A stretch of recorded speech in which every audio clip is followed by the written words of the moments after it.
Hello dear students.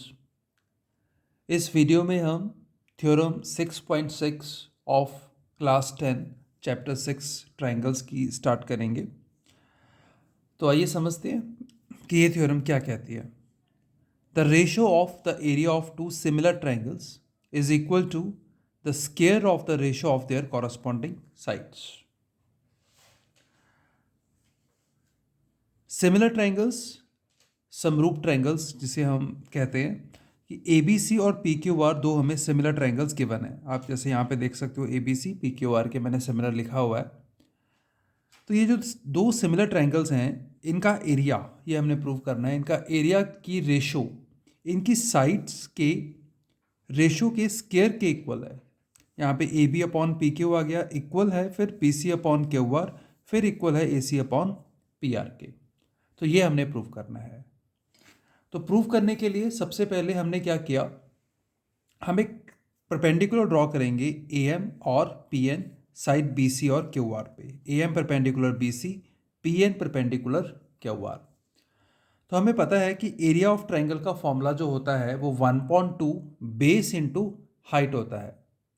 तो area triangle A B C upon area triangle P Q R, इन दोनों को हमने अपॉन में ले लिया क्योंकि हमें इक्वल इसी को साइड्स के स्क्वायर के इक्वल करना है। तो फॉर्मूला लगाया 1/2 into B C into A M, 1/2 into Q R into P N. A B C था, ए बी सी का हाफ इंटू बेस, बेस हो गया बी सी इंटू ऑल्टीट्यूड आ गया ए एम, और half into base Q R into altitude P N आ गया हमारे पास। तो उसके बाद ये जो हाफ है वो कैंसिल हो जाएगा, हाफ कैंसिल हो जाएगा। B C into A M upon Q R into P N बच गया। B C upon Q R को अलग कर लिया, into A M upon P N को हमने अलग कर लिया। और अब हमने प्रूव ये करना है कि एरिया जो है वो A B upon P Q के स्क्वायर के इक्वल है। तो हमारे पास जो एरिया है B C upon Q R into A M upon P N के इक्वल आ गया है। इसको यहीं पे छोड़ते हुए हम क्या करेंगे, अब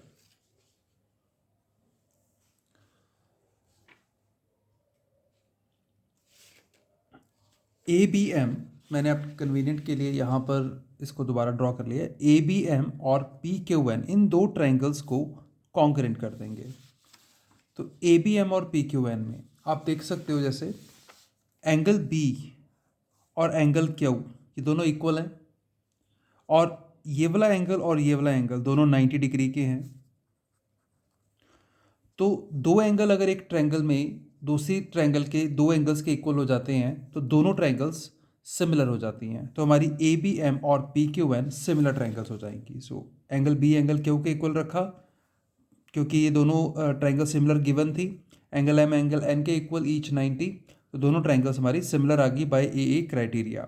और अगर ट्रायंगल सिमिलर हो जाएं तो उनकी साइड्स प्रोपोर्शन में आ जाती हैं। तो कौन सी sides, A B upon P Q, ये ए बी साइड होगी अपॉन पी क्यू किसके सिमिलर प्रोपोर्शन में आ जाएगी, A M upon P N के। तो यही हमने लिख लिया A B upon P Q is proportional to A M upon P N. उसके बाद ये गिवन ही था हमें कि जो ट्रायंगल है ए बी सी और पी क्यू आर, ये जो पूरी ट्रायंगल है ए बी सी और पी क्यू आर, ये दोनों ट्रायंगल सिमिलर गिवन थी। तो इनकी तीनों sides A B upon P Q, B C upon Q R, A C upon P R, ये तीनों साइड्स आपस में प्रोपोर्शन में आ जाएंगी। तो ये तीनों साइड यहाँ पे हमने मेंशन कर दी सिमिलर हैं। Area A B C upon area P Q R, यहाँ से ये नंबर 1 से हमने उठाया इसको। Area A B C upon area P Q R क्या लिखा हुआ है, is equal to B C upon Q R A M upon P N. अब B C upon Q R जो है वो किसके इक्वल है, B C upon Q R A B upon P Q के। तो हमने रिप्लेस कर दिया इसको A B upon P Q से, और साथ में था A M upon P N. A M upon P N किसके इक्वल है, A B upon P Q के, उसको भी रिप्लेस कर दिया। तो ये बन गया A B upon P Q का स्क्वायर। तो बस हमारा फर्स्ट पार्ट तो प्रूव हो गया जो हमने यहाँ पर प्रूव करना था कि area is equals to A B upon P Q square. इसको फर्दर प्रूव करना है B C upon Q R square, C A upon R P square. अब हमें यहाँ पर ये पता है कि A B upon P Q B C upon Q R के भी इक्वल है, C A upon R P के भी इक्वल है। तो मीन्स इनका स्क्वायर भी इक्वल होगा। तो अगर एरिया इसके इक्वल है तो एरिया इन तीनों के ही इक्वल आ जाएगा। तो ये हमारा रिजल्ट आ गया। होप आपको ये थ्योरम अच्छे से समझ आई होगी। 10th क्लास में रिपीटेडली हर एग्ज़ाम में बोर्ड्स में ये थ्योरम पूछी जाती है। ये थ्योरम मीन्स इस चैप्टर की 3 थ्योरम्स जो हैं वो इम्पॉर्टेंट हैं, पाइथागोरस थ्योरम, थेल्स थ्योरम और येवली थ्योरम। इसके बाद पाइथागोरस का जो इन्वर्स पोर्शन है वो भी काफ़ी इंपॉर्टेंट है। मैंने वो सारी थ्योरम्स कवर की हुई हैं, आप चाहें तो मेरे चैनल पर जाके उसको देख सकते हैं। Thank you very much.